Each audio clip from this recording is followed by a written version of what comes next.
Okay, this is exciting because when we think of Amedeo standing in his father's workshop, I mean, in Italy, carving his first cameo, it's a family tradition. And here, your gorgeous mother, and I know she draws a lot of... Actually, we have a shell that my mom left here when she came last time, and she, draw when she was drawing on the shell, because this is how she does it. And my mom was actually the first one to start designing cameos. Before, just carvers would just go on and carve automatically. My mom started to draw her own silhouettes on the cameo, so the carvers would be, able to follow her pattern, and there would be like a consistency, almost like a creative director. And she was a painter. She's a painter. My dad said, why instead of like painting for yourself, why don't you do something for the company?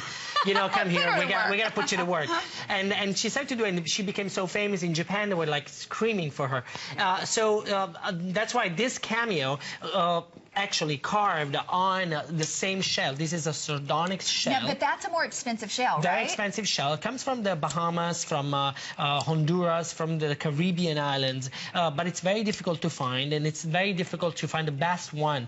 The beauty of it is that it's very, it's kind of thicker, the layers are thicker, and the colors. You have this beautiful contrast between the top layer, which is white, and the brown, dark color in the background, which is the inside of the shell. So mind me, I know that if you're considering this piece, you know how cameos are made, you know the incredible craftsmanship that it's necessary to carve these cameos. But I want to remind everybody, it's one piece of shell. It's a multi-layer seashell, and we carve it through it with simple tools. And these tools allow us to go through deeper and deeper in the material of these layers of the shell, and with this, you see, and then to soften it up and make this beautiful, incredible silhouette. We carve all around like this with these tools, so on and on, every day. So what my mom does is highlining, highlighting, yes, maybe, the profile, designing the profile of the woman on the shell,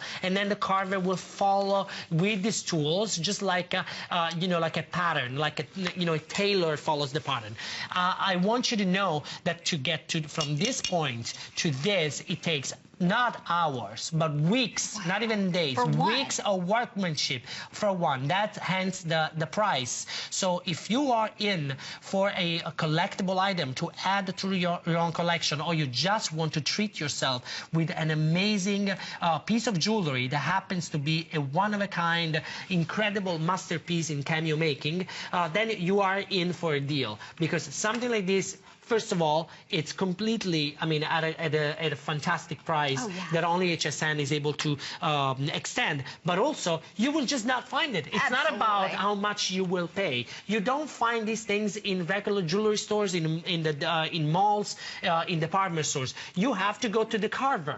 If you want something like this, you have to go to the carver. So today, we're offering you this amazing piece designed by my mom and carved, almost like inspired by my mom. We have to show the picture. So this is like, you see, this is my mom in 1985, and this is in Capri, where we have our summer home and our shop, and that's my dad, Michele, in the background, kind of supervising. So my mom designing a cameo, and then the cameo depicting my mom designing a cameo. I love that. Psycho.